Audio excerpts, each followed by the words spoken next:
வந்த உடனே முதல் கையெழுத்து 200 அலகு மின்சாரம் இலவசம்.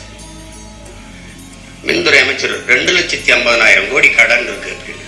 அது எங்களுக்கு தெரியும், உங்களுக்கு தெரிஞ்சதா இல்லையா?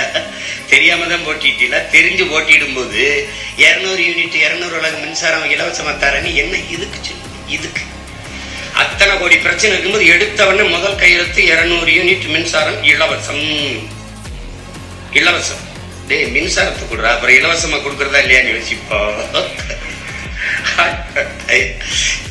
மானங்கள் எம்எல்ஏவே நின்றுக்கிட்டு நான் எம்எல்ஏ வெளியூர் போயிட்டாங்கிற நம்பிட்டு வருது சனம். ஏன்னா சனந்தே நம்ம தான் எம்எல்ஏ தெரியலடா, தெரியல. முதல்வருக்கே தெரியாது எத்தனை பேர் எம்எல்ஏ, எவனுக்கு சீட்டு கொடுத்தா எந்தெந்த தொகுதின்னு தெரியாது.